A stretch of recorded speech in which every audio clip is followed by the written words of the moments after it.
Subscribe करे खातिर लाल button दबाई और भोजपुरी के ताजा अपडेट पहले पावे खातिर घंटी वाला बटन दबाई। छपरा जिला भोजपुरी परवल के बहुत बहुत स्वागत बा। जी हाँ, भोजपुरी इंडस्ट्री से बहुत ही बड़ा खबर निकल के सामने आ रहा है। वो लोग बता दी कि एक बार फिर खेसारी लाल रिकॉर्ड तोड़ दिले बारे, बहुत ही बड़ा आंकड़ा क्रॉस कर चुकल बारे। लगातार 2 दिन से ट्रेंडिंग में बनल बारे, उनकर गाना काफी सुपर हिट हो गई बा।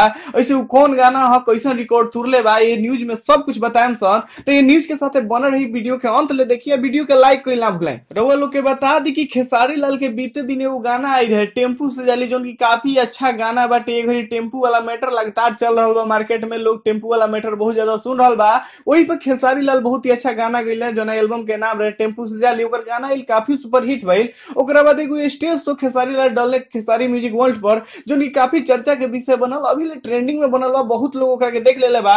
अभी सूचना मिलता कि 16 लाख लोग ओकरा के देख लेले बा, यानी कि 1.6 M लोग ओकरा के देखले बा। बहुत ही अच्छा बनावल गइल बा वीडियो, बहुत ही अच्छा स्टेज शो बा, बहुत ही अच्छा उमें खेसारी लाल डांस कैले बारे, उमें रितु सिंह परफॉर्म कैले बारे उनका साथे। बहुत ही बड़ा स्टेज बा, बहुत ही बड़ा स्टेज पर गाना भइल बा।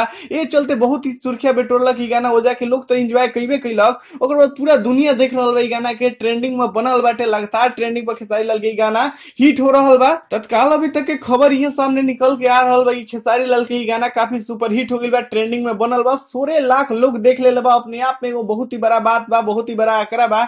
कहे ना बड़ा आंकड़ा बा, कहे कि हर बार ट्रेंडिंग में लाग जाता खेसारी लाल के गाना, हर बार खेसारी लाल के गाना सुपर हिट हो रहल बा। ये अपने आप में बहुत ही बड़ा बात बाटे। खेसारी लाल के जलवा चारों ओर बरकरार बा भोजपुरी में। अगर इन लोग की वीडियो बहुत ही अच्छा लागल तो वीडियो के लाइक करी, शेयर करी, कमेंट करी। अगर अभी चैनल के सब्सक्राइब नहीं किए तो लाल बटन दबा के चैनल के सब्सक्राइब करिए। वही जब बगल में घंटी वाला बटन हुई ओकरो के दबाओ ना भूली, ताकि वो लोग अपडेट आसानी से मिल सको। धन्यवाद।